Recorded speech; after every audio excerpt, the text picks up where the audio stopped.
अब सैन्य सभ्यता और हमारा एंशिएंट प्राचीन भारत का दूसरा टॉपिक सैन्य सभ्यता एवं संस्कृति के बारे में चर्चा करते हैं। तो सबसे पहले इसका नोट्स देखेंगे हम लोग। सैन्य सभ्यता के लिए साधारणतः 3 नामों का प्रयोग किया जाता है: सिंधु सभ्यता, सिंधु घाटी की सभ्यता और हड़प्पा सभ्यता। हड़प्पा सभ्यता की खोज वर्ष 1921 में भारतीय पुरातत्व सर्वेक्षण विभाग के महानिदेशक सर जॉन मार्शल के निर्देशन में राय बहादुर दयाराम साहनी ने किया था। हड़प्पा पाकिस्तान के पंजाब प्रांत के मांडगोमरी जिले वर्तमान साहिवाल में स्थित है, जबकि मोहनजोदड़ो सिंध के लारकाना जिले में स्थित है। पिगट महोदय ने हड़प्पा और मोहनजोदड़ो को एक विस्तृत साम्राज्य की जुड़वा राजधानी कहा है। किसने? पिगट ने क्या किया है? हड़प्पा और मोहनजोदड़ो को एक विस्तृत साम्राज्य की जुड़वा राजधानी है कहा है। हड़प्पा रावी नदी के बाएं तट पर, जबकि मोहनजोदड़ो सिंध नदी के दाहिने तट पर स्थित है। हड़प्पा रावी को ऐसे याद कर सकते हैं: हरा से, और से हड़प्पा, रा से रावी, और मौसी मोहनजोदड़ो सिंधु नदी के दाहिने तट पर स्थित है। जॉन मार्शल ने सर्वप्रथम इस सभ्यता को सिंधु सभ्यता नाम दिया। किस? John Marshall. अब रेडियो कार्बन C14 जैसी नवीन विश्लेषण पद्धति के द्वारा हड़प्पा सभ्यता की तिथि 2300 से 1700 ईसा पूर्व मानी गई है। लगभग 2300 से 1900 ईसा पूर्व तक हड़प्पीय सभ्यता अपने विकास की पराकाष्ठा पर थी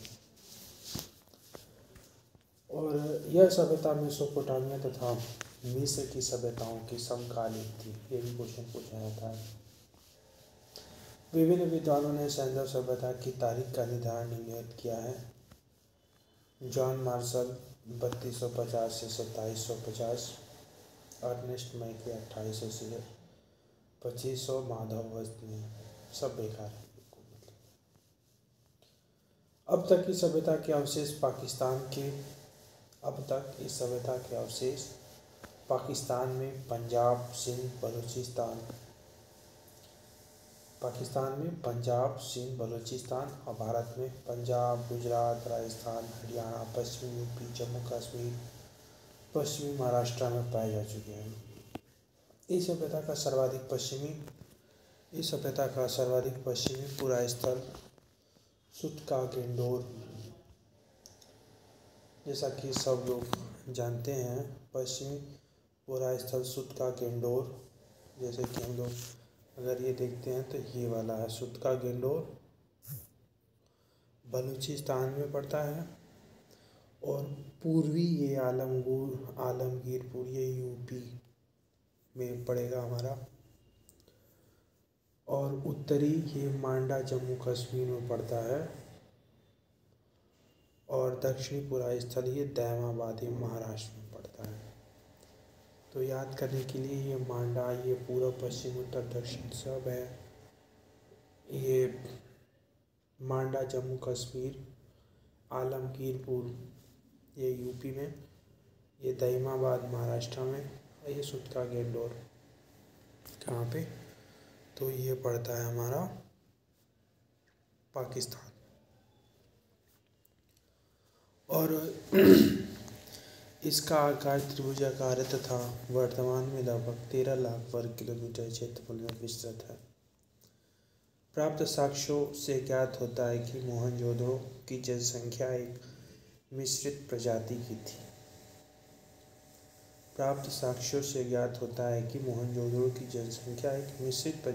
जिसमें कम से कम 4 प्रजातियां थी। कौन कौन सी? प्रोटो ऑस्ट्रेलॉइड, काकेशियन, भूमध्य सागरीय, अल्पाइन और मंगोलॉइड। कौन कौन सी? प्रोटो ऑस्ट्रेलॉइड, भूमध्य सागरीय, अल्पाइन और मंगोलॉइड। मोहनजोदड़ो के निवासी मुख्यतया या अधिकांशतः भूमध्य सागरीय थे। सिंधु सभ्यता के संस्थापकों के संबंध में निम्नलिखित विद्वानों सिंधु सभ्यता के संस्थापकों के संबंध में विभिन्न विद्वानों के विचार हैं। ये डॉक्टर लक्ष्मण स्वरूप कहते हैं कि आर्यों ने सिंधु सभ्यता का निर्माण किया है, जबकि गॉर्डन चाइल्ड एवं मार्टिमर व्हीलर ने सुमेरियनों को बताया। राखालदास बनर्जी बोलते थे द्रविड़ थे सब। Doctor Lakshman Swarup Arya, Gordon Childe एवं Mortimer Wheeler Sumerian, Rakhaldas Banerji Dravid. अब सिंधु घाटी के जिन नगरों की खुदाई की गई उन्हें निम्नलिखित वर्गों में वर्गीकृत किया जा सकता है। केंद्रीय नगर, तटीय और पत्तन अन्य नगर एवं कस्बे। केंद्रीय नगर, तटीय, पत्तन, अन्य नगर एवं कस्बे, यानी 4 भागों में बांट सकते हैं। केंद्रीय नगर, तटीय नगर और पत्तन और अन्य नगर एवं कस्बे। हड़प्पा के टीले या ध्वंसावशेषों के विषय में सर्वप्रथम जानकारी 1826 में चार्ल्स मेसन ने दी थी। सबसे पहले जानकारी हड़प्पा के ध्वंसावशेषों की जानकारी किसने की थी? चार्ल्स मेसन ने। हड़प्पा के टीले या ध्वंसावशेषों के विषय में सर्वप्रथम जानकारी 1826 में चार्ल्स मेसन ने दी थी। वर्ष 1920-21 में दयाराम साहनी के नेतृत्व में पंजाब के पाकिस्तान के तत्कालीन मांडगोमरी संप्रीति साहिवाल जिले में रावी नदी के बाएं तट पर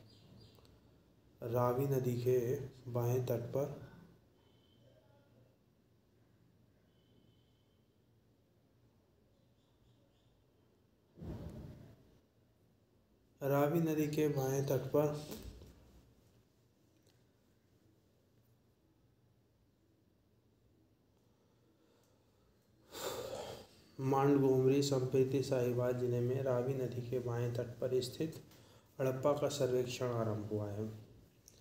वर्ष 1920-21 में माधव स्वरूप, वर्ष 1920-21 और 33-34 में माधव स्वरूप तथा 1946 में मार्टिमर व्हीलर ने व्यापक स्तर पर उत्खनन कराया। हड़प्पा से प्राप्त 2 टीलों में पूर्वी टीलों को नगर टीला और पश्चिमी टीलों को दुर्ग टीला कहा जाता है। यहाँ से 6 कक्षों की 2 पंक्तियों में निर्मित कुल 12 कक्षों वाले अन्नागार के अवशेष मिले हैं। हड़प्पा के सामान्य आवास क्षेत्र के दक्षिण में एक ऐसा कब्रिस्तान स्थित है जिसे R37 नाम दिया गया है। कहाँ है ये? हड़प्पा के दक्षिण में। R37 क्या है? कब्रिस्तान। नगर की रक्षा के लिए पश्चिम की ओर स्थित दुर्ग टीलों को व्हीलर ने माउंट एबी की संज्ञा दी है। इसके अतिरिक्त यहाँ से प्राप्त कुछ अन्य महत्वपूर्ण अवशेषों में एक बर्तन पर बना मछुआरे का चित्र, शंख पर बना क्या है? अन्य अतिरिक्त एक बर्तन पर बना मछुआरे का चित्र, शंख का बना बैल और स्त्री के गर्भ से निकला हुआ पौधा जिसको उर्वरता की देवी माना गया है, पीतल का बना इक्का और ईंटों के वृत्ताकार चबूतरे, गेहूं तथा जौ के दाने अवशेष प्रमुख हैं। सिंधी भाषा में मोहनजोदड़ो का शाब्दिक अर्थ होता है मृत्यु का टीला। सिंध प्रांत के लरकाना जिले में सिंधु नदी के दाहिनी तट पर स्थित मोहनजोदड़ो की सर्वप्रथम खोज राखालदास बनर्जी ने 1922 में किया था। मोहनजोदड़ो का सर्वाधिक उल्लेखनीय स्मारक बृहद स्नानागार है। इसकी लंबाई उत्तर से दक्षिण की ओर लगभग 55 मीटर और चौड़ाई पूर्व से पश्चिम की ओर 33 मीटर है। इसके मध्य निर्मित स्नान कुंड की लंबाई 11.8 मीटर, चौड़ाई 7.01 मीटर और 2.34 मीटर गहराई है। यह विशाल स्नानागार धर्मानुष्ठान संबंधी स्नान के लिए था। मार्शल ने इसे तत्कालीन विश्व का एक आश्चर्यजनक निर्माण कहा है। सिंधु सभ्यता में अभिलेख युक्त मोहरें सर्वाधिक मोहनजोदड़ो से मिली हैं। मोहनजोदड़ो की एक अन्य इमारत विशाल अन्नागार है। मोहनजोदड़ो की एक अन्य इमारत विशाल स्नानागार है जो 45.72 मीटर लंबा तथा 22.86 मीटर चौड़ा है।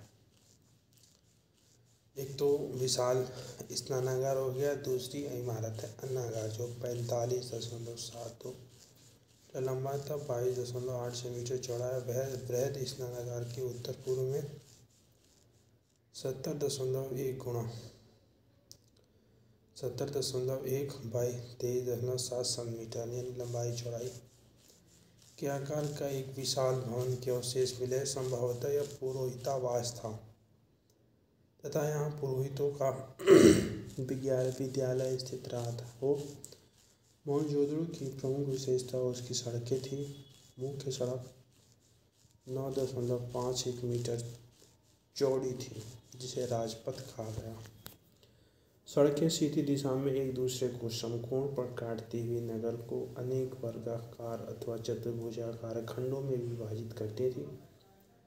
सड़कों के एक दूसरे को समकोण पर काटने के ऑक्सफोर्ड सर्कस नाम दिया गया। मोहनजोदड़ो के पश्चिमी भाग में स्थित दुर्ग टीले को स्तूप टीला भी कहा गया था, क्योंकि यहाँ पर कुषाण शासकों ने एक स्तूप का निर्माण करवाया। मोहनजोदड़ो से प्राप्त अन्य अवशेषों में कांसे की बनी नृत्य करत नारी की मूर्ति, योगी की मूर्ति, मुद्रा पर अंकित पशुपति नाथ, शिव की मूर्ति, कुंभकारों के 6 भट्टे, सूती कपड़ा, हाथी का कपाल खंड, गले हुए तांबे के ढेर, सीपी की बनी हुई पटरी, अंतिम स्तर पर बिखरे हुए कुएं से प्राप्त नरकंकाल, घोड़ों के दांत, गीली मिट्टी पर कपड़े के साथ। काफ़ी याद करना, क्वेश्चन करते वक्त याद हो जाएंगे हम लोगों को। मोहनजोदड़ो से 130 किलोमीटर दक्षिण पूर्व स्थित में चहुंदड़ो की खोज सर्वप्रथम 1931 में NC चहुंदड़ो की खोज मजूमदार ने 1931 में की थी और 1935-36 में इसका उद्घाटन मैके ने किया था। यहाँ सैंधव संस्कृति के अतिरिक्त प्राक हड़प्पा संस्कृति जिसे झूकर और झांगर संस्कृति कहते हैं के अवशेष भी मिले हैं। तो ये इम्पोर्टेंट है लाइन। यहाँ ये चहुंदड़ो से ही सैंधव संस्कृति के अतिरिक्त प्राक हड़प्पा संस्कृति से झूकर और झांगर संस्कृति कहते हैं कि अवशेष भी मिले हैं। कहाँ से? चहुंदड़ो से। संभवतः यह एक औद्योगिक केंद्र था जहाँ मणिकारी, मुहर बनाने, भार माप के बटखरे बनाने का काम होता था। मैके को यहाँ मनका बनाने का कारखाना था। भट्टी प्राप्त हुई है। यहाँ से प्राप्त अवशेषों में प्रमुख है अलंकृत हाथी, खिलौना एवं कुत्ते के बिल्ली का पीछा करते हुए पदचिन्ह, सौंदर्य प्रसाधन में प्रयुक्त लिपस्टिक आदि। चहुंदड़ो एकमात्र पूरा स्थल है जहाँ से वक्राकार ईंटें मिली है। यहाँ किसी दुर्ग का अवशेष नहीं मिला है। गुजरात के अहमदाबाद जिले में भोगवा नदी के तट पर स्थित लोथल की खोज सर्वप्रथम डॉक्टर SR राव ने की थी। लोथल की खोज SR राव ने। सागर तट पर स्थित यह स्थल पश्चिम एशिया से व्यापार के लिए एक प्रमुख बंदरगाह था। नगर योजना तथा अन्य भौतिक वस्तुओं के आधार पर लोथल एक लघु हड़प्पा या लघु मोहनजोदड़ो नगर प्रतीत होता है। यहाँ से फारस की मुद्रा, सील और पक्के रंग में रंगे हुए पात्र प्राप्त हुए हैं। लोथल में गढ़ी तथा नगर दोनों एक रक्षा प्राचीर से घिरे हैं। लोथल की प्रमुख विशेषता जहाज़ों की गोदी जिसे डॉक यार्ड लोथल, और अभी वर्तमान में हमारे मोदी जी ने गुजरात के लोथल में ही उसको विरासत बंदरगाह या पत्तन का दर्जा भी दिया है। इसे लोथल को ही विरासत शहर का। लोथल की सबसे प्रमुख विशेषताएं जहाज़ों की गोदी डॉक यार्ड है। यहाँ से प्राप्त अन्य महत्वपूर्ण अवशेष हैं धान, जिसे धान या चावल और बाजरे का साक्ष्य, फारस की मुहर, घोड़े की लघु मृण मूर्ति, 3 युगल समाधियाँ आदि मिली हैं। कालीबंगा राजस्थान के हनुमानगढ़ कालीबंगा जो कि राजस्थान में पड़ता है। कालीबंगा राजस्थान के हनुमानगढ़ पूर्व में हनुमानगढ़ जिला गंगानगर का भाग था जिले में स्थित है। इस स्थल की खोज अमलानंद घोष ने की थी। कालीबंगा की खोज अमलानंद घोष ने वर्ष 1961 में बीबी लाल एवं बी के थापर ने उत्खनन आरंभ किया। खोज तो इसकी अमलानंद घोष ने की है पर उत्खनन बीबी लाल ने बी के थापर ने किया है। यहाँ पूर्वी और पश्चिमी टीला अलग अलग सुरक्षा प्राचीर से घिरे थे। मतलब यहाँ पे दोनों टीले पे घिरे हुए हैं। यहाँ पर पश्चिम दिशा में स्थित दुर्ग वाले टीले पर सैंधव सभ्यता के नीचे प्राक सैंधव सभ्यता संस्कृति के पुरावशेष प्राप्त हुए हैं।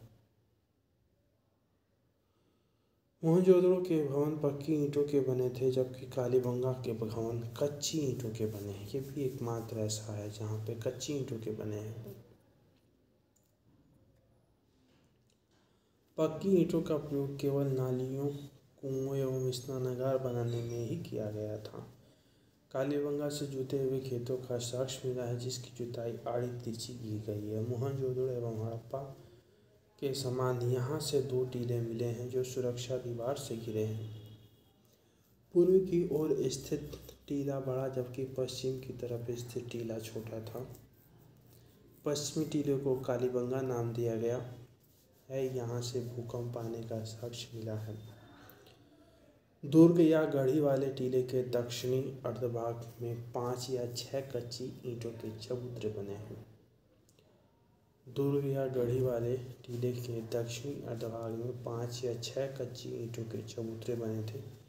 एक चबूतरे पर अग्निकुंड, कुआं तथा पक्की ईंटों का बना एक आयताकार गर्त था जिसमें पशुओं की हड्डियां थी।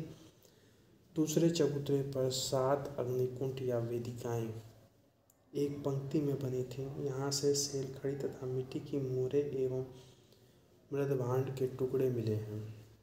धौलावीरा गुजरात के कच्छ के रण में अवस्थित है। सर्वप्रथम वर्ष 1967-68 में इसकी खोज जेपी जोशी ने की थी। वर्ष 1990-91 के दौरान आर.एस. बिष्ट द्वारा व्यापक पैमाने पर उत्खनन कार्य प्रारंभ किया गया। वर्ष 1990 से 91 के दौरान आर.एस. बिष्ट द्वारा व्यापक पैमाने पर उत्खनन कार्य प्रारंभ किया गया। यह नगर आयताकार बना था। इस नगर को 3 भागों किला, मध्य नगर तथा निचला नगर में विभाजित किया गया। यहाँ से एक विशाल जलाशय भी मिला है धौलावीरा गुजरात से। यहाँ के निवासी एक उन्नत जल प्रबंधन व्यवस्था से परिचित थे धौलावीरा के। यहाँ से हड़प्पा लिपि के बड़े आकार के दक्ष चिन्हों वाले एक शिलालेख भी मिला है। सुरकोटदा गुजरात के कच्छ जिले में स्थित है। यह नगर 2 दुर्गीकृत भागों, गढ़ी तथा आवास क्षेत्र में विभाजित था। यहाँ के कब्रिस्तान से कलश समाधान के साक्ष्य मिले हैं। यहाँ घोड़े की कुछ हड्डियों के भी साक्ष्य मिले हैं। दैमाबाद महाराष्ट्र के अहमदनगर जिले में प्रवरा नदी के बाएं किनारे पर स्थित है। दैमाबाद महाराष्ट्र के अहमदनगर जिले में प्रवरा नदी के बाएं किनारे पर स्थित है। यह सैंधव सभ्यता का सबसे दक्षिणी भाग है। यहाँ से रथ चलाते हुए मनुष्य, सांड, गैंडे की आकृतियाँ प्राप्त हैं। यहाँ से कुछ मृदभांड, सैंधव लिपि की एक मुहर, दस्तरी, प्याले आदि के साक्ष्य प्राप्त हुए हैं। राखीगढ़ी हरियाणा के हिसार जिले में घग्गर नदी के किनारे स्थित है। इस स्थल की खोज वर्ष 1969 में सूरजभान ने की थी। यह नवीनतम शोधों के अनुसार सबसे बड़ा सैंधव स्थल है। रोपण पंजाब सतलज के किनारे बाएं तट पर स्थित है। इसका आधुनिक नाम रूपनगर है। वर्ष 1950 में इसकी खोज बीबी लाल ने की थी और कालीबंगा की उत्खनन की थी। रोपण की खोज 1950 में बीबी लाल ने, जबकि 53 से 55 में जगदत्त शर्मा ने की थी। यहाँ से मृदभांड, सेलखड़ी की मुहर, चाट के बटखरे, एक छुरा, तांबे के बणाक तथा कुल्हाड़ी आदि प्राप्त हुए हैं। यहाँ से मनुष्य के साथ पालतू कुत्ता के दफनाए जाने का साक्ष्य मिला है। रंगपुर गुजरात के सौराष्ट्र क्षेत्र में यहाँ से प्राक हड़प्पा सभ्यता और उत्तर हड़प्पाकालीन सभ्यता के साक्ष्य मिले हैं। यहाँ से प्राप्त वनस्पति अवशेषों के आधार पर कहा जा सकता है कि वे लोग चावल, बाजरा एवं ज्वार की खेती करते थे। अब है हड़प्पाकालीन स्थलों से संबंधित नदी। ये तो ट्रिक से हम लोग याद कर सकते हैं। हड़प्पा रावी है तो उसको हरा याद कर लेंगे, और से हड़प्पा रावी। ऐसे ही मौसी, मोहनजोदड़ो, सिंधु, कालीबंगा, घाघरा, घग्गर को घाघरा कर लो, काला घाघरा, लोथल, भोगवा तो लो भी कर लो, रोपण, सतलज, रोपण, रो में दिख रहा है में तो रोपण सतलज हो जाएगा। मांडा, चेनाब, दैमाबाद, प्रवरा हो गया,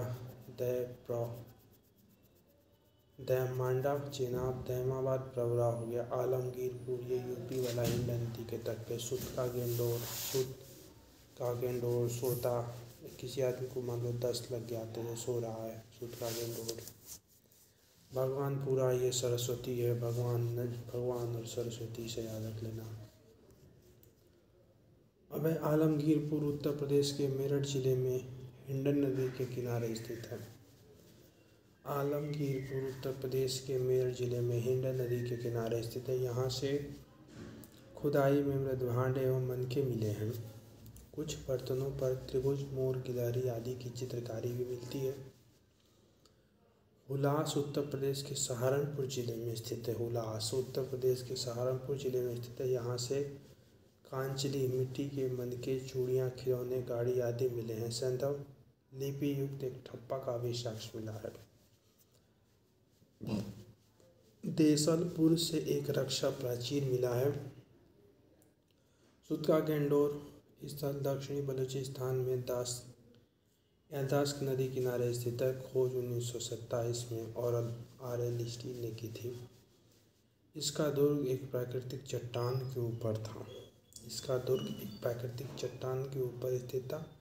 यहाँ से मृदभांड, एक ताम्र निर्मित बाणाग्र, ताम्र निर्मित ब्लेड के टुकड़े, तिकोने, ठीकरे तथा मिट्टी की चूड़ियों के अवशेष प्राप्त हुए।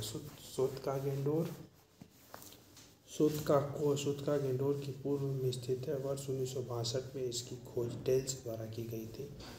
यहाँ से 2 टीले मिले हैं जिसके आकार सुतका गेंडोर जैसे ही हैं। क्या मिले हैं? 2 टीले मिले हैं। अब बलूचिस्तान के दक्षिण तटवर्ती पट्टी पर स्थित बालाकोट एक बंदरगाह के रूप में कार्य करता है। बलूचिस्तान के दक्षिण तटवर्ती पट्टी पर स्थित बालाकोट एक बंदरगाह के रूप में कार्य करता है। यहाँ से हड़प्पा पूर्व एवं हड़प्पा कालीन अवशेष प्राप्त हुए हैं। इसकी नगर योजना सुनियोजित थी।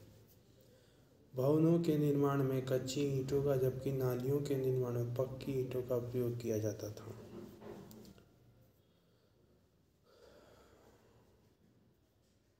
ये बलूचिस्तान वाले वैसे आज भी पागल हैं, उसमें भी पागल ही थे।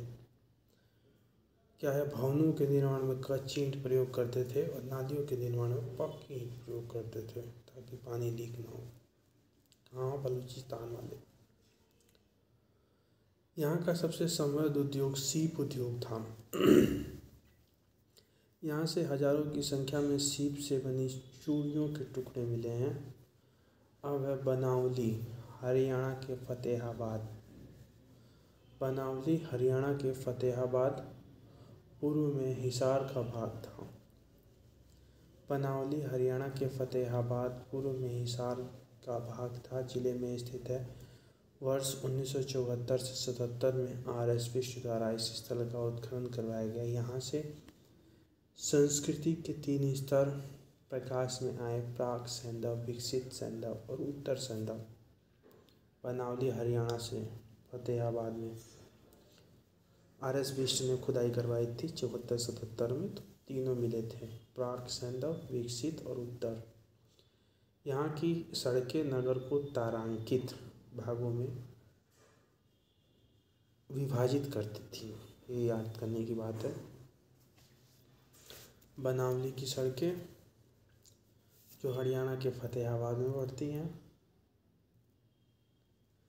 तारांकित स्टार शेप में विभाजित करती हैं। यहाँ से मुहरे, बटखरे, लाजवर तथा कार्नेलियन के मन के हल्की आकृति के खिलौने, तांबे के बाणाग्र आदि के साक्ष्य मिले हैं। अब भगवानपुरा जो कि सरस्वती नदी के किनारे पे है, हरियाणा के कुरुक्षेत्र जिले में सरस्वती नदी के दक्षिण किनारे पर स्थित है। जेपी जोशी ने इसका उत्खनन करवाया था। यहाँ प्राप्त प्रमुख अवशेषों में सफ़ेद, काले तथा आसमानी रंग की कांच की चूड़ियाँ, तांबे की चूड़ियाँ, कांच की मिट्टी के चित्रित मनके आदि हैं। अभयमांडा जम्मू कश्मीर में चेनाब नदी के दक्षिण किनारे पर स्थित है। वर्ष 1982 में इसका उत्खनन जेपी जोशी तथा मधवारा द्वारा कराया गया। उत्खनन से यहाँ 3 सांस्कृतिक स्तर प्राप्त हुए हैं: प्राक, सैंधव, विकसित और उत्तर। यहाँ से भी तीनों प्राप्त हुए हैं, मांडा जम्मू कश्मीर वाले से भी। यहाँ से मिट्टी के ठीकरे और उधर पाषाण काल में मानव के साथ साथ कुत्ता दफनाया गया था जम्मू के बुर्जों में। प्राक सैंधव, विकसित सैंधव एवं उत्तरकालीन सैंधव। यहाँ से मिट्टी के ठीकरे, हड्डी के नुकीले बाणाग्र, चर्ड प्लेट, कांच से निर्मित पेचदार पिन तथा एक आधी अधूरी मुहर आदि के अवशेष मिले हुए हैं। उत्तर प्रदेश के बागपत जिले में बारोट तहसील के सलौनी नामक हड़प्पा पुरास्थल से क्रमबद्ध रूप से 125 मानव समाधान प्राप्त हुए हैं। उत्तर प्रदेश के बागपत जिले के बारोट तहसील में के सलौनी नामक प्राक हड़प्पा पुरास्थल से क्रमबद्ध रूप से 125 मानव समाधान प्राप्त हुए हैं, जिसकी दिशा उत्तर से दक्षिण है। मिस्र की सभ्यता का विकास नील नदी की द्रोणी में हुआ है।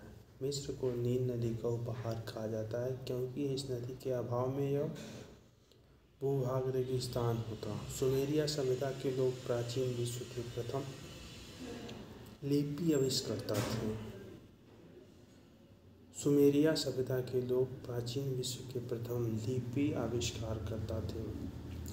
खुदाई से प्राप्त बहुसंख्यक नारी मूर्तियों से अनुमान लगाया जाता है कि सैंधव सभ्यता मात्र सत्तात्मक थी। सैंधव लोग शाकाहारी तथा मांसाहारी दोनों प्रकार के भोजन करते थे। उनके वस्त्र ऊनी और सूती दोनों प्रकार के थे। कंठहार, कर्णफूल, कड़ा, भुजबंद, अंगूठी, हंसुली, करधनी आदि आभूषण पहने जाते थे। कौन कौन से भाई? कंठहार, अच्छा सैंधव सभ्यता की बात हो रही है।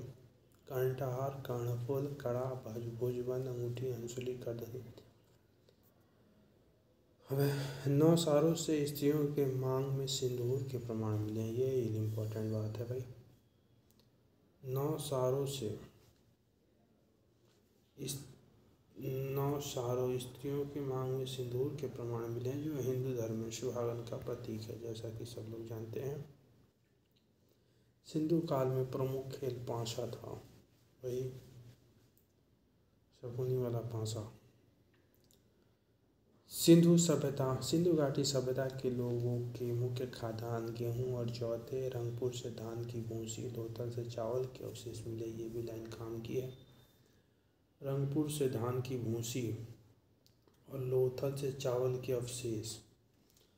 रंगपुर से धान की भूसी और लोथल के चावल से अवशेष। लोथल से चावल के अवशेष। लोथल से वृत्ताकार चक्की के 2 पार्ट भी मिले हैं। वृत्ताकार चक्की, क्योंकि ये व्यापारी के आते जाते थे यहाँ पे। सूती वस्त्रों के अवशेष से यह निष्कर्ष निकाला जाता था कि यहाँ के निवासी कपास उगाना जानते थे। सर्वप्रथम सैंधव निवासियों ने कपास की खेती प्रारंभ की थी। ये लाइन काम की है। सर्वप्रथम सैंधव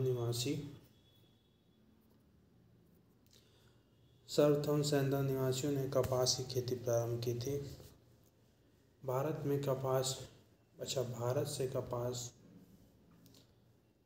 भारत से कपास यूनान गए, जिसे यूनानी हिंडन नाम से पुकारते थे। काम की बातें हैं। भारत से कपास यूनान गई, जिसे यूनानी हिंडन के नाम से पुकारते थे। भारत में कपास की खेती का प्रारंभ 3000 ईसा पूर्व में किया गया, जबकि मिस्र में 2500 ईसा पूर्व। हड़प्पा, मोहनजोदड़ो, कालीबंगा, सुरकोटा के स्थलों से कुबड़दार ऊंट के भी जीवाश्म मिले हैं। कहाँ कहाँ से? हड़प्पा, मोहनजोदड़ो, कालीबंगा, सुरकोटा के स्थलों से कुबड़दार ऊंट के जीवाश्म मिले हैं।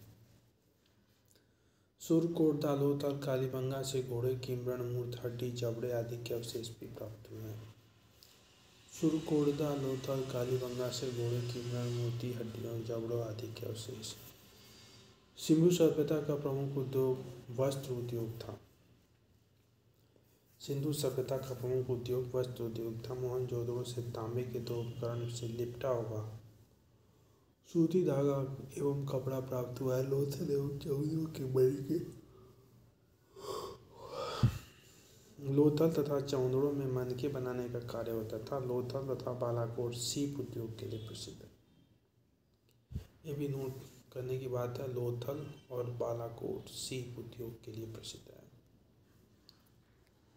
बस अब खत्म होने वाला है। प्रमुख धातु तथा एवं प्राप्ति स्थल। तांबा, खेतड़ी, राजस्थान। जैसा कि अभी भी जानते हैं, तांबे के उत्पादन के लिए अभी भी राजस्थान पहले नंबर पे है। तो ये तो था ही। खेतड़ी राजस्थान, लाजवर्द, उसको मोती भी बोलते हैं शायद। अफगानिस्तान से फिरोज, ईरान से चांदी, राजस्थान की जावर एवं अजमेर खानों से। अफगानिस्तान एवं ईरान से चांदी कहाँ से? राजस्थान की जावर खान, जावर है अजमेर खान से, और अफगानिस्तान ईरान से। सीसा अफगानिस्तान और अजमेर से। शिलाजीत हिमालय से, वो आज भी निकालते हैं शिलाजीत। गोमेद, ये गुजरात से। गोमेद गोदीवाड़ा लोथल में था, तो उससे याद कर सकते हैं, गुजरात में। तांबा, खेतड़ी राजस्थान, बलूचिस्तान। लाजवर्द अफगानिस्तान।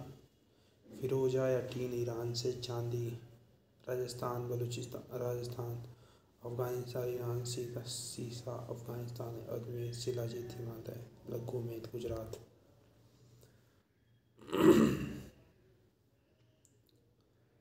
अब है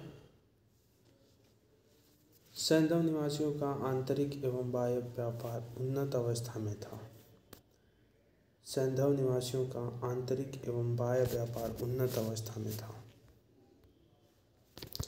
सैंधव निवासियों का आंतरिक एवं बाह्य व्यापार उन्नत अवस्था में था। सिक्कों का प्रचलन नहीं था।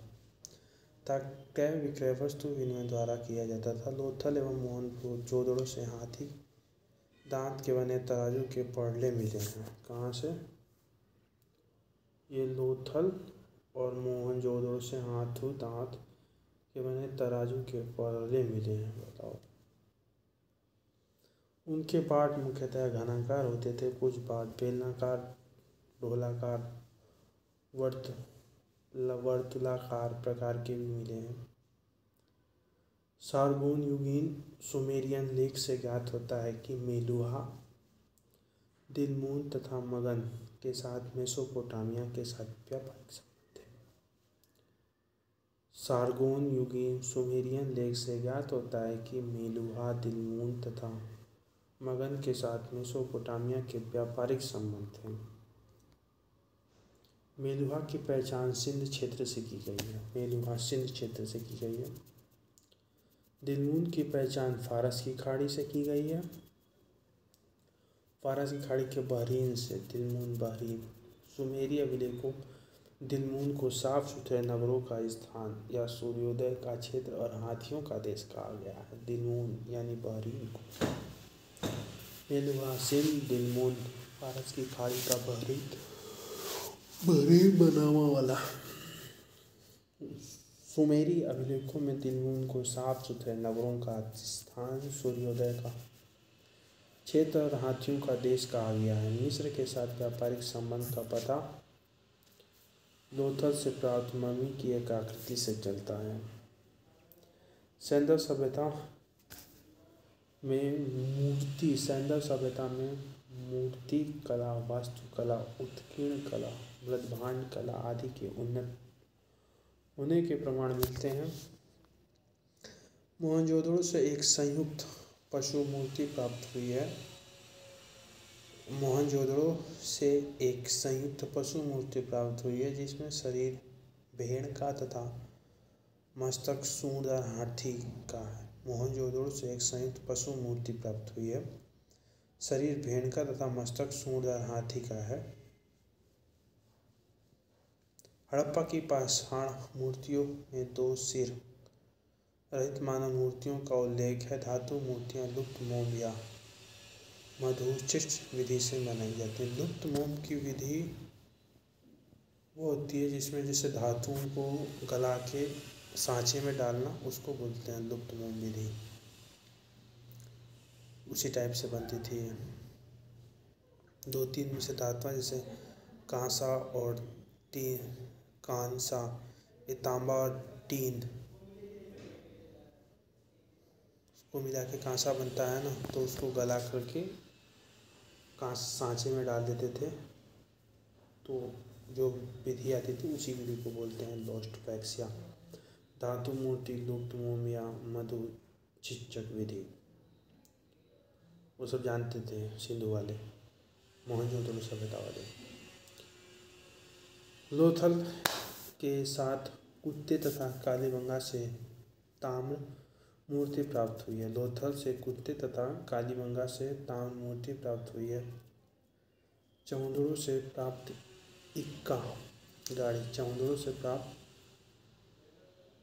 इक्का गाड़ी एवं बैलगाड़ी की मूर्तियां उल्लेखनीय हैं। मृण मूर्तियां पुरुषों, स्त्रियों और पशुओं से प्राप्त हुई हैं। मानव मूर्तियां अधिकतर स्त्रियों की हैं। सर्वाधिक मृण मूर्तियां पशु पक्षियों से प्राप्त हुई हैं। सैंधव काल में सर्वाधिक मोहरें सेल खड़ी की बनी हैं। सैंधव काल में सर्वाधिक मोहरें सेल खड़ी की बनी हैं। इसके अतिरिक्त कांचली, मिट्टी, चाट, गोमेद, मिट्टी आदि की बनी मोहरें भी हैं। अधिकांश मोहरें वर्गाकार या चौकोर हैं, किंतु कुछ मोहरें घनाकार, गोलाकार अथवा बेलनाकार भी हैं।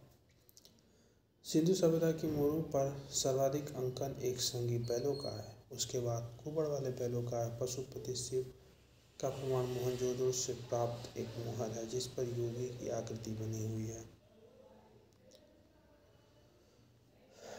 दाईं ओर बाघ और हाथी तथा बाईं ओर गैंडा और भैंसा चित्ती यानी 4 जानवर हैं। दाईं ओर बाघ और हाथी और बाईं ओर गैंडा और भैंसा, साथ 2 हिरन भी बने, 6 हो गए टोटल। योगी के सिर पर एक त्रिशूल जैसा आभूषण है तथा इसके 3 मुख हैं। मार्शल महोदय ने इसे रुद्र शिव से संबंधित किया है। सैंधव मृदभांड मुख्यतया लाल या गुलाबी रंग के हैं। कुछ मृदभांडों को लाल रंग से रंगकर काली रेखाओं से चित्र बनाए गए हैं। कुछ बर्तनों पर मोर, हिरण, कछुआ, मछली, गाय, बकरा, पीपल, नीम, खजूर, केला आदि का अंकन है। सैंधव मृदभांडों में मर्दमान, कटोरे, तस्तरियाँ एवं थालियाँ प्रमुख हैं। इससे पुरुष दोनों आभूषण पहनते थे। सोने चांदी के अतिरिक्त हाथी दांत, शंख आदि के भी आभूषण तैयार किए जाते थे। सैंधव सभ्यता में मातृ देवी की पूजा प्रमुख थी। हड़प्पा से प्राप्त एक स्त्री की मूर्ति में उसके गर्भ से निकलता एक पौधा दिखाया गया है। संभवतः यह देवी धरती की मूर्ति थी जिसे लोग उर्वरता की देवी समझते थे तथा इसकी पूजा उसी तरह करते थे जिस प्रकार मिस्र के लोग नील नदी की देवी आइरिस की। मातृ देवी एवं शिव की पूजा के अतिरिक्त सैंधव निवासी पशु, पक्षियों, वृक्षों आदि की उपासना करते थे। लोथल, कालीबंगा एवं बनावली के पुरास्थलों से अग्निकुंड अथवा यज्ञवेदियों के साक्ष्य मिले हैं। लोथल, कालीबंगा एवं बनावली कहाँ से? लोथल, कालीबंगा ये लोथल, कालीबंगा, बनावली। लोथल, कालीबंगा और बनावली, LKB। इसे बालक बोल सकते हैं हम लोग, बालक। तो बनावली, लोथल, कालीबंगा, बालक, ठीक होगी हमारी बालक। अग्निकुंड और वेदियों के साक्ष्य मिले हैं, क्योंकि यहीं से तो बच्चे भी पैदा हो रहे हैं, तो प्राचीन काल में होते थे, बालक पैदा होते थे कहाँ से? अग्निकुंड और यज्ञ वेदियों से। बालक बनावली, ल से हो गया हमारा लोथल और कालीबंगा। उत्तर दक्षिण दिशा में शव दफनाने की प्रथा प्रचलित थी। उत्तर दक्षिण दिशा में शव दफनाने की प्रथा प्रचलित थी, किंतु इसके अपवाद भी मिलते हैं। कालीबंगा में शव दक्षिण उत्तर रोपण में पश्चिम पूर्व तथा लोथल में पूर्व पश्चिम दिशा में प्राप्त हुए हैं। ये काम की चीज़ें हैं। उत्तर दक्षिण दिशा में शव दफनाने की प्रथा थी, किंतु इसके अपवाद मिले हैं। कालीबंगा में शव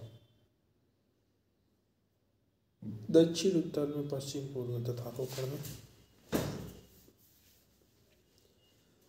आंशिक समाधिकरण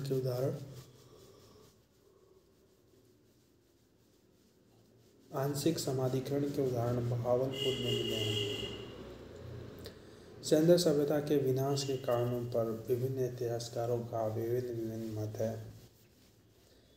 जैसा कि इन्होंने कहा है, बाढ़, मार्शल, मैके, राव, आर्यों का आक्रमण। तो ऐसा नहीं होता है, कोई भी सभ्यता धीरे धीरे लुप्त होती है, अचानक लुप्त कोई नहीं होता है। और हम ऐसा नहीं कह सकते हैं कि आज के समय हमारी सिंधु सभ्यता नहीं देखी जा सकती है। सिंधु सभ्यता की सिंधु सभ्यता पूरी तरह से नष्ट हम लोग नहीं मान सकते हैं।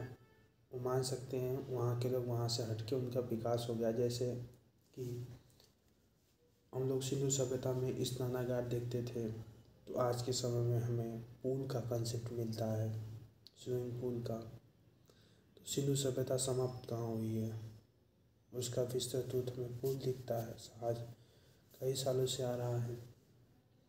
स्नानागार, अन्नागार, जो लोग धान वान खाद्यान्न रखते थे इकट्ठा करके, वो हम लोग सदियों से करते हुए आ रहे हैं।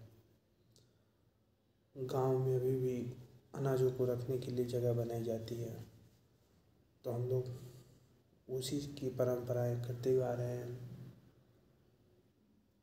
पहले गांव में रोडें भी बनती थी, तो वही उसका। तो ऐसा मानना गलत है कि सिंधु सभ्यता पूरी तरीके से समाप्त हो गई है, उसका विकसित हो गई है। आने वाले समय में वहाँ से और विस्तृत हो गई है, फैल गई है। लेकिन ये कुछ कारण है, इनको पढ़ना जरूरी है।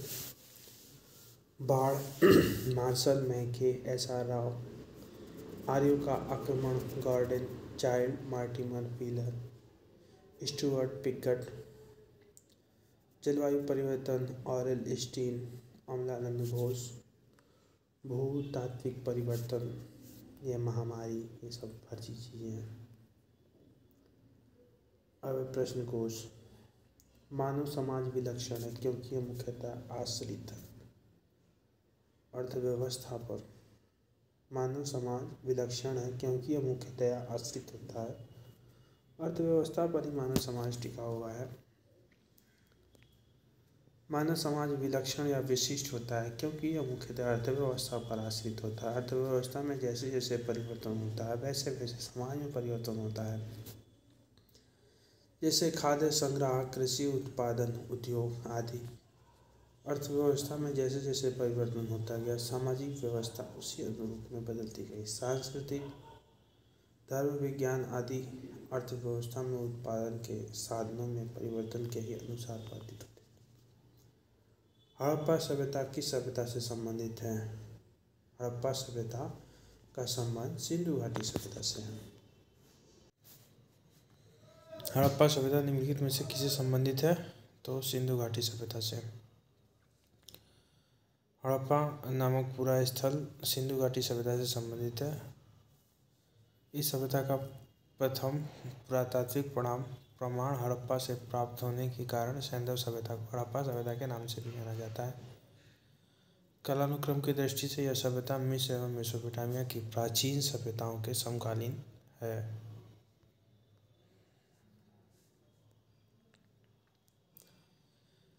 अब सिंधु सभ्यता संबंधित है तो किससे संबंधित है ये? सिंधु सभ्यता आद्य ऐतिहासिक से, मतलब ऐतिहासिक साक्ष्य तो उपलब्ध हैं पर उन्हें पढ़ा नहीं गया है।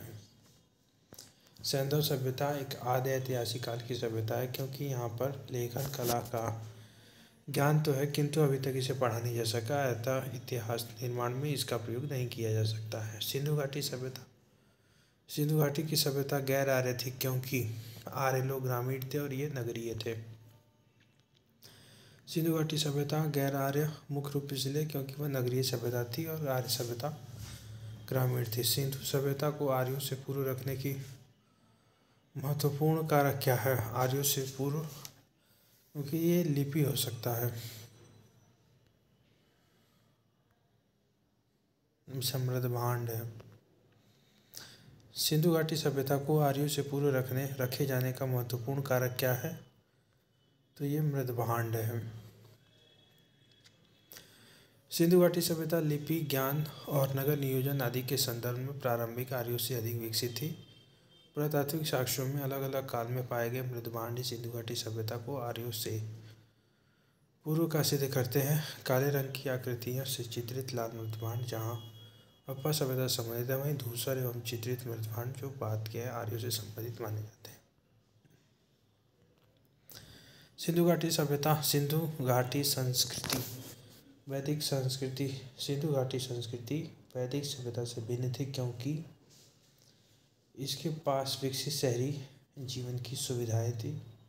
बात सही है, यह चित्रलेखी लिपि थी। सही, इसके पास लोहे और रक्षा शास्त्रों के ज्ञान का अभाव था। सही बात है, वैदिक सभ्यता में लोहा था, सिंधु घाटी सभ्यता में कांसा। तो डी सही है। सिंधु घाटी संस्कृति वैदिक सभ्यता से अनेक बातों में भिन्न थी। सिंधु घाटी सभ्यता नगरीय थी जबकि वैदिक सभ्यता ग्रामीण थी। सिंधु सभ्यता की लिपि भाव चित्रात्मक थी। वैदिक सभ्यता के लोग लोहे तथा रक्षा शास्त्रों के ज्ञान से युक्त थे जबकि सिंधु घाटी की सभ्यता लोहे के ज्ञान का अभाव था। हड़प्पा संस्कृति की जानकारी का प्रमुख स्रोत क्या है? शिलालेख, पुरातात्विक खुदाई, पक्की मिट्टी की मोहरों पर अंकित लेख। शिलालेख तो कहीं पाए नहीं गए थे हड़प्पा में और पक्की मिट्टी के मोहर का लेप भी नहीं था, तो सी है, पुरातात्विक खुदाई से ही जानकारी हुई है। हड़प्पा सभ्यता की लिपि का वाचन अभी तक नहीं हो सका है, अतः सभ्यता के से संबंध अनेक पुरास्थलों से प्राप्त पुरावशेष ही हड़प्पा संस्कृति के विशिष्ट तत्वों पर प्रकाश डालते हैं। निम्नलिखित में से कौन सा सिंधु घाटी की सभ्यता पर प्रकाश डालता है? पुरातत्व संबंधी खुदाई। सिंधु घाटी के निवासियों की सभ्यता को जानने का मूल स्रोत क्या है? तो यही है, मोहरे हैं। सैंधव सभ्यता से संबंध विभिन्न पुरास्थल की खुदाई के फलस्वरूप वहां से प्राप्त 3000 से अधिक मोहरे इस सभ्यता के विषय में जानकारी के सबसे महत्वपूर्ण साधन है। मोहरों पर अंकित चित्रों के माध्यम से सैंधव सभ्यता के विभिन्न कार्यकलाप एवं विश्वासों पर प्रकाश डाला जाता है। अब यह हड़प्पा सभ्यता की उत्पत्ति के संदर्भ में निम्नलिखित में से कौन सा जोड़ा सही नहीं है? मैके, अच्छा इन्होंने किससे कहा है? तो इसका डायरेक्ट हम लोग वही देख लेते हैं।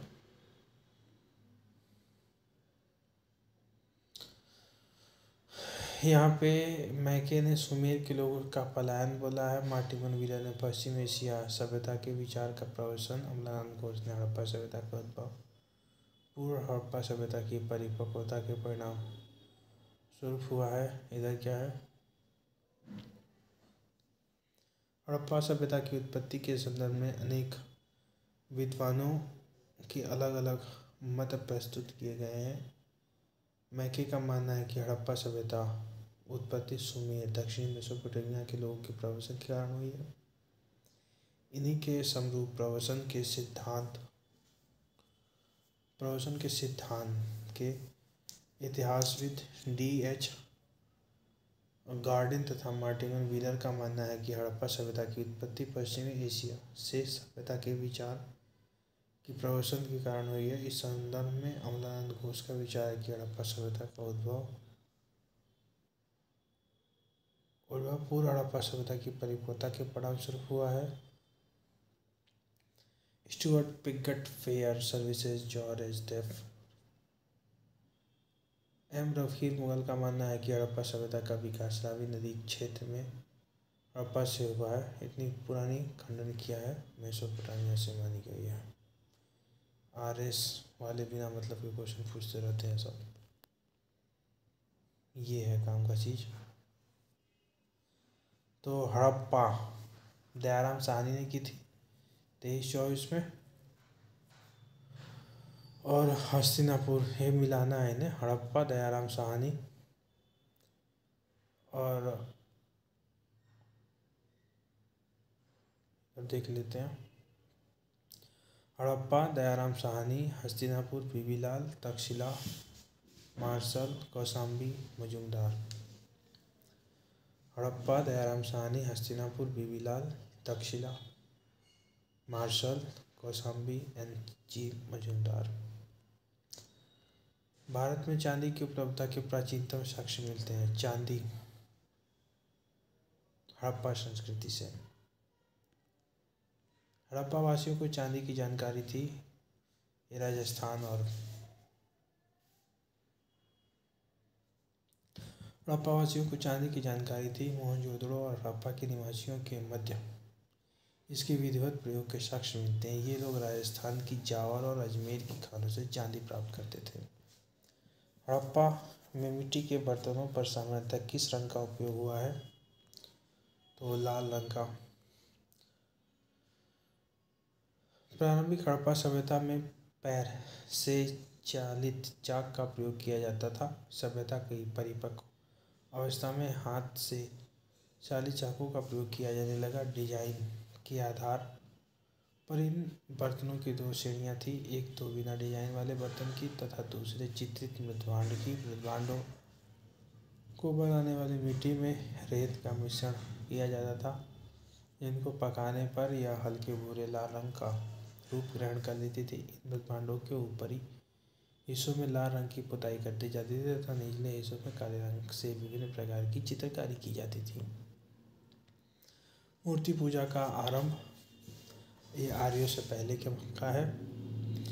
मूर्ति पूजा का प्रारंभ पूर्व आर्य काल से माना जाता है। सिंधु सभ्यता में मूर्ति पूजा प्रचलित से उदाहरण अनेक सैंधव स्थलों से प्राप्त माता देवी की मृण मूर्तियां तथा मोहरों पर प्राप्त चित्र है।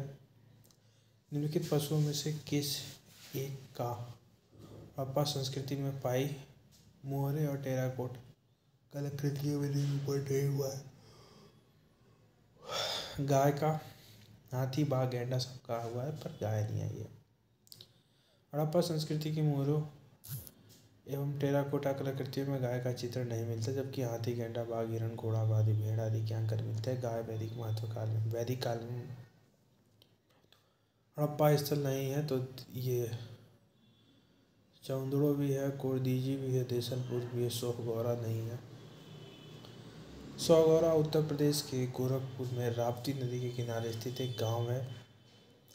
यहाँ से मौर्यकालीन ताम्रपत्र अभिलेख मिला है, जिसमें यहाँ नागा होने का विवरण मिलता है। चौंदड़ो, कोरदीजी और देसलपुर तीनों हड़प्पा सभ्यता से जुड़े नगर है। चौंदड़ो कोसद्वीप पाकिस्तान सिंध प्रांत, देसलपुर गुजरात राज्य के कच्छ में स्थित है। अब कहाँ से क्या मिला है? कालीबंगा से तो हमारा जुता हुआ खेत है। लोथल गोदीवाड़ा हो गया। और धौलावीरा से क्या मिला है? बनावली से मिली है। हड़प्पन लिपि के बड़े आकार के 10 चिन्हों वाला शिलालेख और बनावली से पक्की मिट्टी की बनी हुई लाल हल्की प्रतिकृति मिली है। तो यहाँ से ये पढ़ सकते हैं। प्रश्न हड़प्पा सभ्यता के स्थलों में खंभात की खाड़ी के निकट स्थित लोथल सिगोतीवाड़ा, हनुमानगढ़ जिले घग्गर नदी किनारे कालीबंगा से जुटे हुए खेत और धौलावीरा से हड़प्पा लिपि के बड़े आकार के 10 चिन्ह वाला शिलालेख मिला है। धौलावीरा से हड़प्पा लिपि के बड़े आकार का 10 चिन्ह वाला शिलालेख और फतेहाबाद जिले की बनावली से पक्की मिट्टी की हल्की प्रतिकृति। जुते हुए खेत ये कालीबंगा से, जुते हुए खेत के निशान कालीबंगा से। फिर यहाँ पर मिला देंगे ऊँट का सही उत्तर, ये तो सब सही ही लग रहा है। हड़प्पा से R37 सावधान, लोथल सिगोतीवाड़ा, कालीबंगा जुता हुआ खेत है, मोहनजोदड़ो से नर्तकी की मूर्ति मिली है। ये देख सकते हैं। हड़प्पा सावधान, लोथल गोदीवाड़ा, कालीबंगा जुता हुआ खेत, मोहनजोदड़ो से नर्तकी की मूर्ति। फिर इधर देख सकते हैं कौन सी नदी हड़प्पा रावी नदी के किनारे है।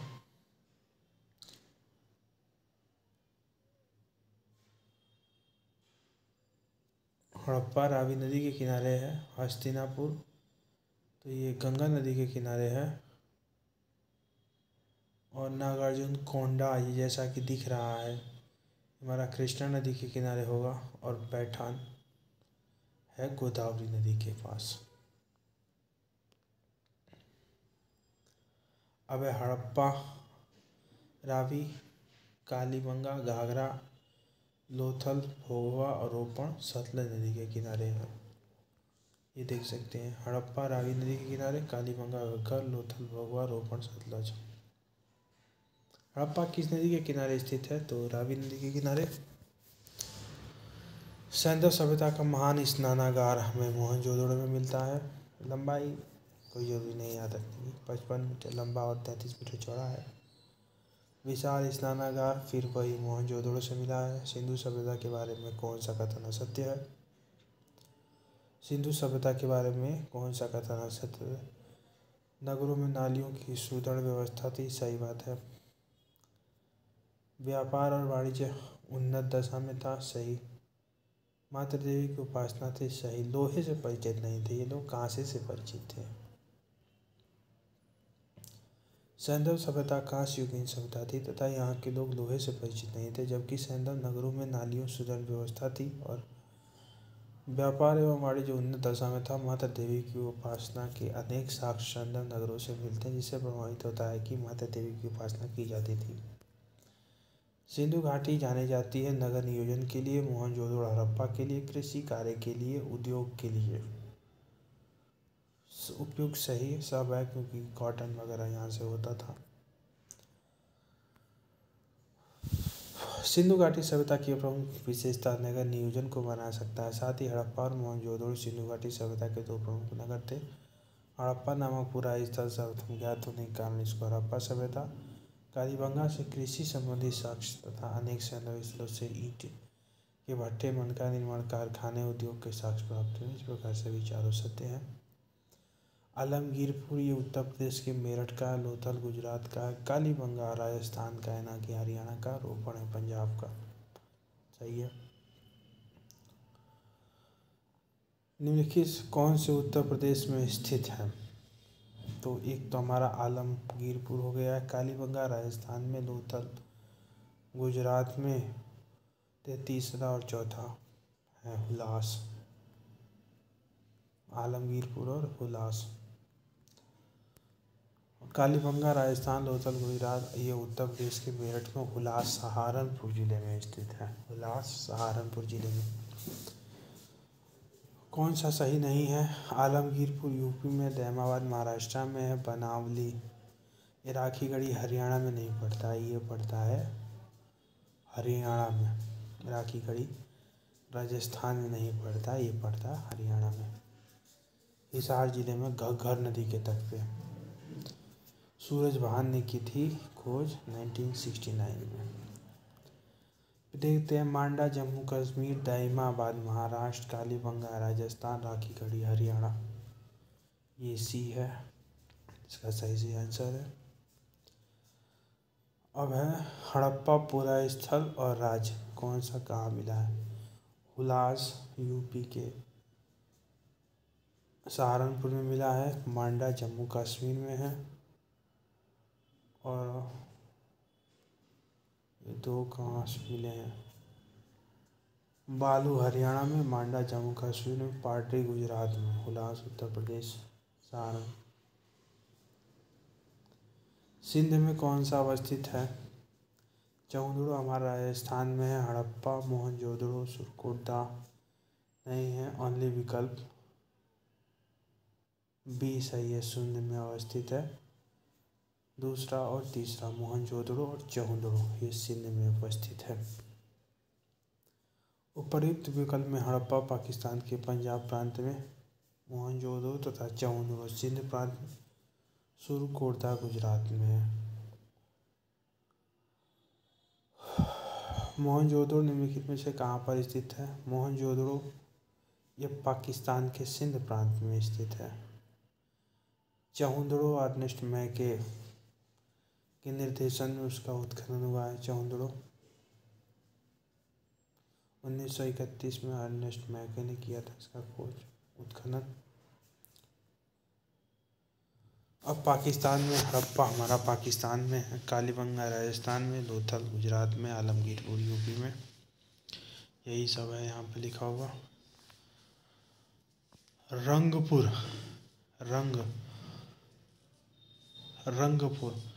जहाँ हड़प्पा की समकालीन संस्कृति, रंगपुर सौराष्ट्र में पड़ता है, सौराष्ट्र। रंगपुर गुजरात के सौराष्ट्र क्षेत्र में स्थित है। यहाँ से प्राक हड़प्पा सभ्यता और उत्तर हड़प्पाकालीन सभ्यता के साक्ष्य मिले हैं। दधेरी एक परवर्ती हड़प्पीय पुरा स्थल है। कौन सा। दधेरी, ये पंजाब में पड़ता है। दधेरी एक परवर्ती पुरा स्थल है जो पंजाब प्रांत के लुधियाना जिले में गोविंदगढ़ के पास स्थित है। दधेरी स्थल चित्रित धूसर मृतभांड काल से संबंधित है जो कि आर्यों के आगमन का भी काल है। कौन सा। सिंधु सभ्यता का कौन सा स्थल भारत में स्थित है, तो लोथल है। लोथल वही गुजरात में। ये अहमदाबाद जिले में भोगवा नदी के तट पर पड़ता है। बाकी दोनों पाकिस्तान में है। वह हड़प्पीय नगर जिसका प्रतिनिधित्व लोथल का पुरातत्व स्थल करता है। लोथल भोगवा नदी के किनारे पड़ता है। गुजरात के अहमदाबाद जिले में। हड़प्पा का लोथल शहर गुजरात में। सभ्यता ये पत्तन नगर भी है लोथल। बंदरगाह पूछा है तो लोथल हो गया। हल का टेराकोटा यानी मिट्टी का हल कहाँ से मिला है, बनावली से, कि हरियाणा में पड़ता है। हल का टेराकोटा बनावली से मिला है। हरियाणा के फतेहाबाद जिले में स्थित बनावली से हल का टेराकोटा प्राप्त हुआ है। सभ्यता से संबंधित नहीं, यह पाटलिपुत्र है, न बिहार का पटना है। कालीबंगा, रोपण, लोथल ये सब सिंधु से है। पाटलिपुत्र इसे बांकीपुर भी बोला जाता था। हड़प्पा का वृहद स्थल राखीगढ़ी। राखीगढ़ी ये सबसे बड़ा हड़प्पाकालीन स्थल भारत में। हरियाणा के हिसार जिले में अवस्थित राखीगढ़ी हड़प्पा सभ्यता का सबसे बड़ा स्थल है। मोहनजोदड़ो, हड़प्पा और गनवेरीवाला पाकिस्तान में, राखीगढ़ी, धौलावीरा भारत में आते हैं। हड़प्पा सभ्यता के 5 वृहद स्थलों में आते हैं। भारत का सबसे बड़ा हड़प्पन पूरा स्थल ये राखीगढ़ी है। सिंधु घाटी सभ्यता जिन नदियों के तट पर बसी थी वे थी, गंगा के किनारे तो बसी नहीं थी, बाकी सिंधु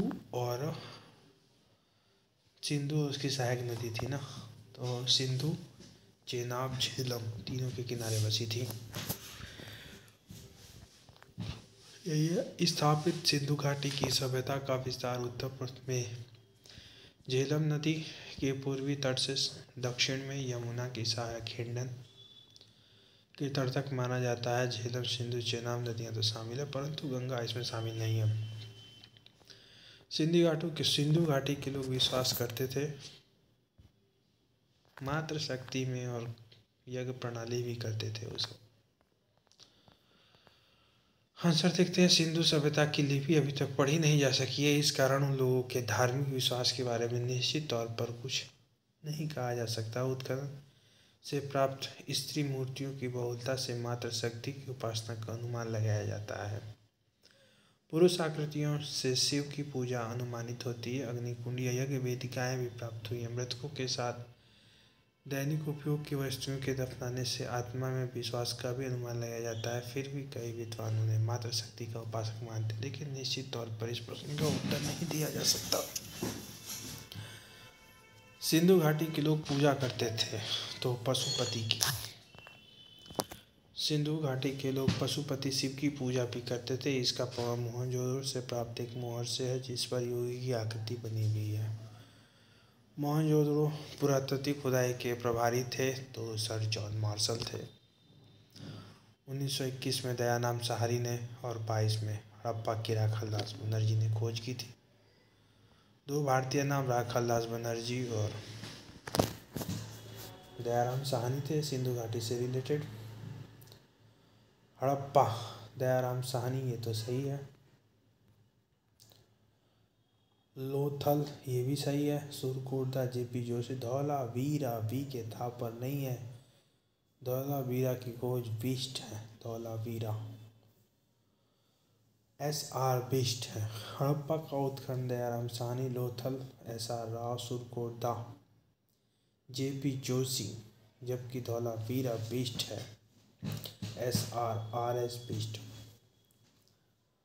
हड़प्पा का उत्खनन करने वाले प्रथम पुरातत्वविद कनिंघम, जिसके महत्व को समझ नहीं पाए थे। कनिंघम एक खोद के चले गए थे, समझ नहीं पाया बेचारा क्या है। हड़प्पा का उत्खनन करने वाले प्रथम पुरातत्वविद जो इसके महत्व को समझ नहीं पाया, ये कनिंघम।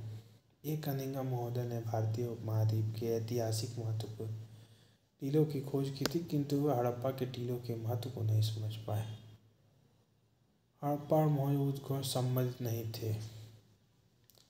VA स्मिथ नहीं थे, बाकी RD बनर्जी भी थे, दीक्षित भी थे।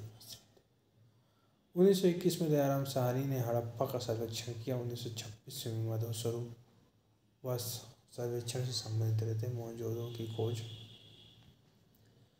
सर्वप्रथम वर्ष 1922 में राखालदास बनर्जी ने की तथा इसके पुरातात्विक महत्व की ओर ध्यान आकर्षित किया। इसके अतिरिक्त कुछ अन्य विद्वान KN Dikshit, Ernest Mackay, RL Stein, A Ghosh, JP Joshi आदि ने भी इस सभ्यता की खोज में महत्वपूर्ण योगदान दिया। अतः स्पष्ट है कि VA स्मिथ हड़प्पा सभ्यता की खोज से संबंधित नहीं थे, बल्कि ये भारतविद एवं कला इतिहासकार के रूप में प्रसिद्ध थे। सिंधु सभ्यता की विकसित अवस्था में निम्नलिखित में किस स्थल से घरों में कुओं के अवशेष मिले हैं? कुओं के अवशेष ये तो कहीं नहीं मिले हैं।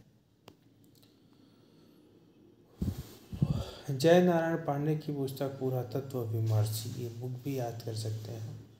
जय नारायण पांडे की पुस्तक पुरातत्व विमर्श में के प्रश्न संख्या 386 के अनुसार सिंधु सभ्यता के अधिकांश नगरों के प्रति लगभग प्रत्येक घर में निजी कुएं एवं स्नानागार होते थे।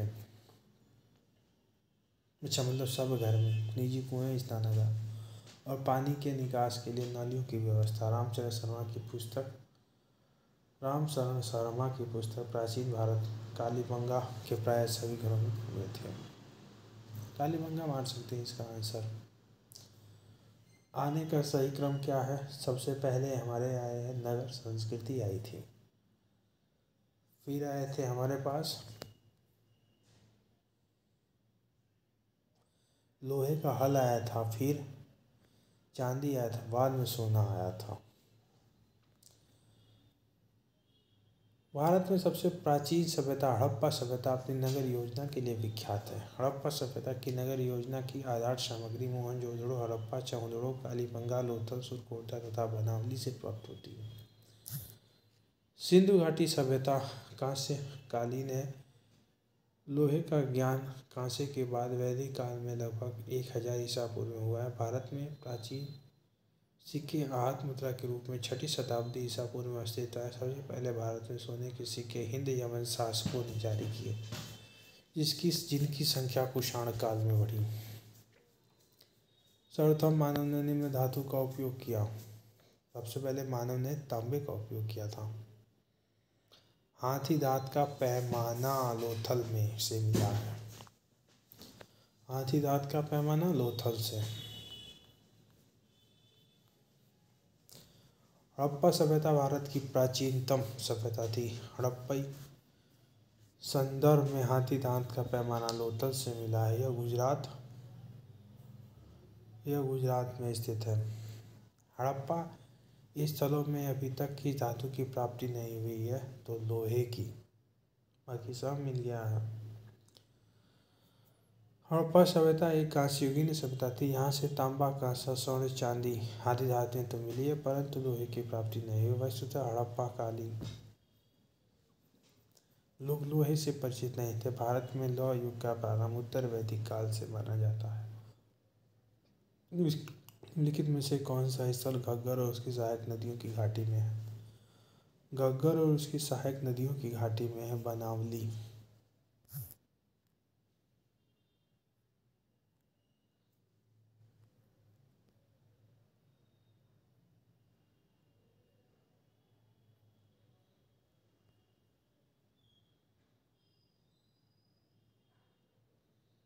ये हमारा बनावली।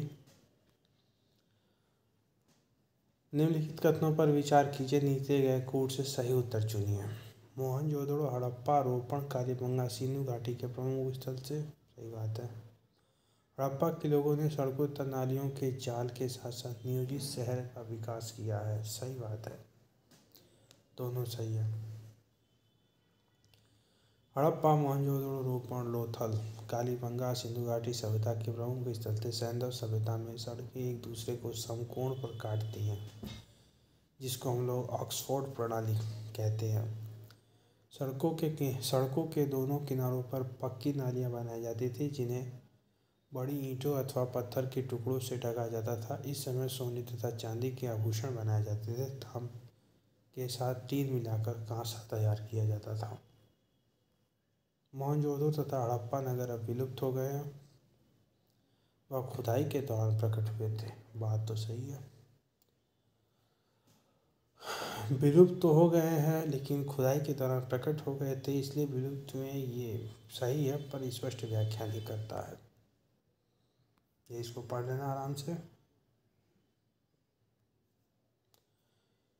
मोहनजोदड़ो वर्तमान पाकिस्तान के सिंध प्रांत के लड़काना जिले में सिंधु नदी के दाएं तट पर है। हड़प्पा वर्तमान पाकिस्तान के पंजाब प्रांत के साहिवाल मोंटगोमरी जिले के रावी नदी के ये बाएं तट पे है। नगर सैंधव सभ्यता के दो प्रमुख नगर थे, जिनकी खोज उत्खननों के दौरान क्रमशः राकल दास बनर्जी तथा दयाराम साहनी ने की थी। वर्तमान में ये नगर मृतप्राय विलुप्त स्थिति में है। इस प्रकार कथन और कारण दोनों सही है, परंतु सही व्याख्या नहीं है। हड़प्पा संस्कृति के संदर्भ में शैलकृत स्थापत्य का प्रमाण कहाँ से मिला है? शैलकृत स्थापत्य ये धौलावीरा से मिला है। धौलावीरा हड़प्पा सभ्यता में भारत की दूसरी सबसे बड़ी बस्ती है। पहली है राखी गढ़ी। यह गुजरात के कच्छ के रण में अवस्थित है। धौलावीरा गुजरात के कच्छ के रण में। यहाँ से उत्खनन के परिणाम स्वरूप हड़प्पा सभ्यता की अनेक महत्वपूर्ण जानकारियाँ। इन खोजों में शैलकृत जलकुंड भी है। धौलावीरा ये भी हमारा भी पड़े हैं गुजरात में। कौन सा हड़प्पाई नगर 3 भागों में विभक्त है? 3 भागों में विभक्त है, तो ये हमारा है धौलावीरा, जो कि गुजरात का है। 3 भागों में विभक्त है। धौलावीरा नगर आयताकार बना है। नगर को 3 भागों किला, मध्य नगर एवं निचला नगर में विभाजित किया गया है। निम्नलिखित में से कौन से स्थल 3 ओर से नगरों के अवशेष प्राप्त हुए हैं? धौलावीरा से। निम्नलिखित में से कौन सा प्राचीन नगर अपने उन्नत जल संचयन और प्रबंधन प्रणाली के लिए सुप्रसिद्ध है, जहाँ बांधों की श्रृंखला का निर्माण किया गया है और संबद्ध जलाशयों में नहर के माध्यम से जल को प्रवाहित किया जाता था?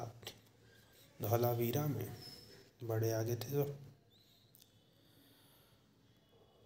धौलावीरा नामक प्रमुख हड़प्पाई पुरा स्थल गुजरात राज्य के कच्छ जनपद में स्थित है। धौलावीरा नियोजित नगर का एक उत्कृष्ट उदाहरण है।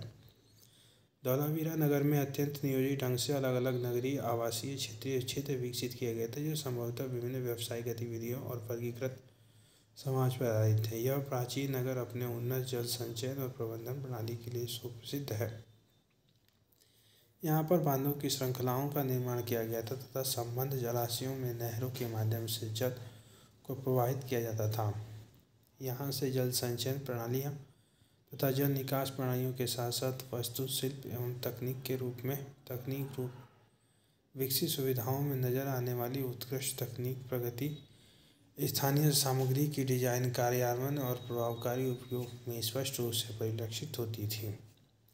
एक उन्नत जल प्रबंधन व्यवस्था धौलावीरा बहुत इंपॉर्टेंट है, याद रखना। द्विसव संस्कार कहाँ से मिलता है तो लोथल में तो सर्वाधिक 3 मिले हैं, कालीबंगा से 1, राखीगढ़ी से भी युगल मिला है, तो सी होगा। द्विसव संस्कार यानी युगल डबल, कालीबंगा है इसका आंसर। युगल समाधिकरण है ना, तो कालीबंगा बेस्ट है इसका आंसर।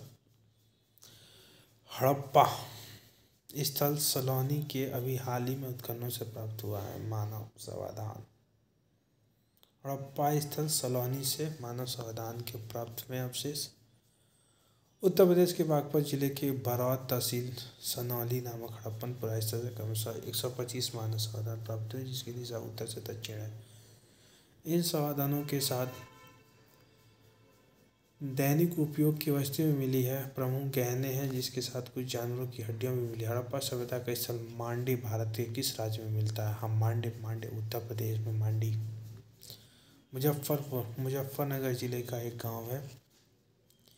अचानक चर्चा में आ गया बघरा ब्लॉक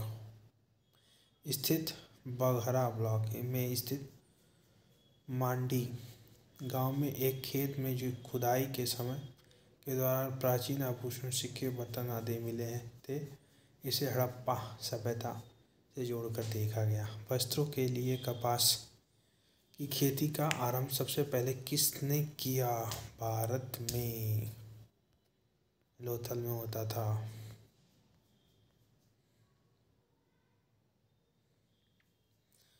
वस्त्रों के लिए कपास का उत्पादन सर्वप्रथम भारत में किया गया था। वर्ष 1922 में राखालदास बनर्जी के नेतृत्व में सिंधु नदी के किनारे स्थित मोहनजोदड़ो वर्तमान पाकिस्तान के लारकाना जिले में स्थित उत्खनन से कपास के सूती पाकिस्तान के लड़का मिला है मोहनजोदड़ो से। ये पढ़िए, उनके विशाल महल और मंदिर होते थे। देवी और देवताओं की दोनों की पूजा करते थे। युद्ध में घोड़ों द्वारा खींचे गए रथों का प्रयोग करते थे। केवल 2 सही है, देवी और देवताओं दोनों की पूजा करते थे। ये क्योंकि पशुपतिनाथ की मूर्ति भी मिली है और पशुपतिनाथ की मूर्ति भी, और वो जो गर्भ से पेड़ निकला है उसकी भी। तो बाकी तो सब गलत है, यानी ओनली 2 सही है।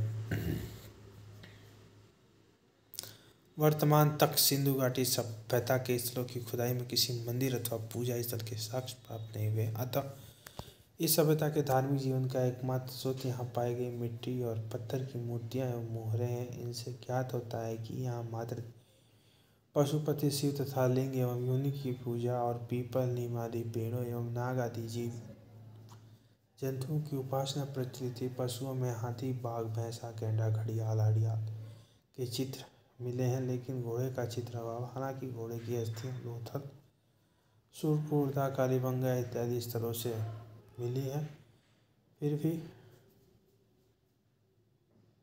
घोड़े का उपयोग युद्ध में रथ खींचने में किया जाता था। ऐसे साक्ष्य का अभाव है। सिंधु सभ्यता के संदर्भ में निम्नलिखित कथनों पर विचार कीजिए। यह प्रमुखतः लौकिक सभ्यता थी, उसमें धार्मिक तत्व यद्यपि उपस्थित था, वर्चस्वशाली नहीं था। उस काल में भारत का पास के वस्त्र पहनाए जाते थे। दोनों सही है।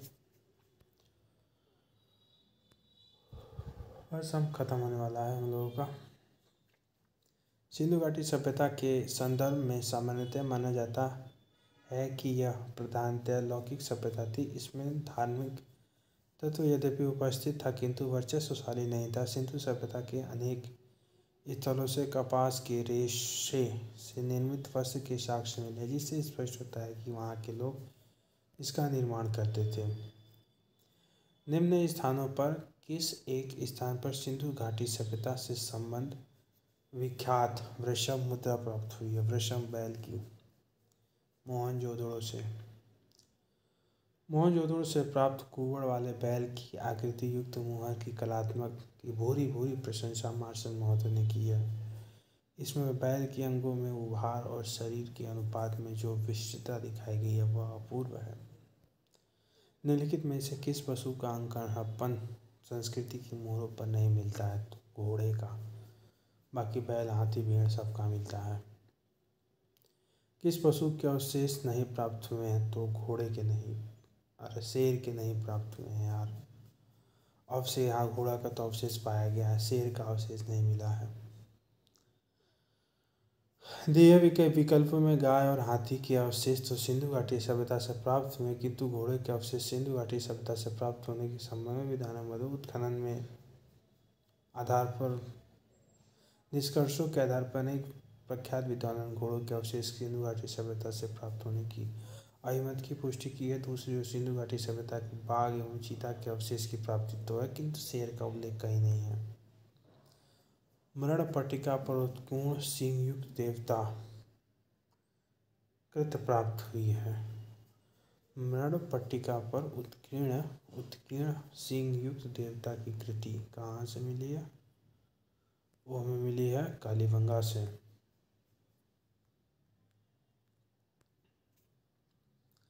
कालीबंगा के मरण पट्टिका पर एक और दोहरे सिंह वाले देवता का अंकन है, जिसके अतिरिक्त मोहनजोदड़ो से भी सिंह युक्त देवता का चित्र प्राप्त है। नील नदी के तट पे पनपी है मिस्र की सभ्यता। तो सब जानते हैं नील नदी को मिस्र का वरदान बोलते हैं। कौन सा उत्तर से दक्षिण है?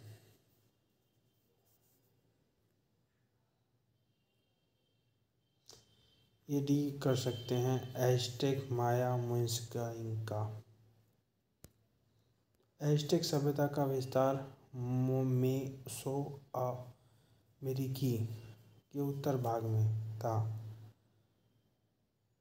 मेसोअमेरिकी के अंतर्गत मध्य मेक्सिको, सिलेगर, बेलीज, ग्वाटेमाला। ऐसे क्वेश्चन आए तो छोड़ देने में ही भलाई है,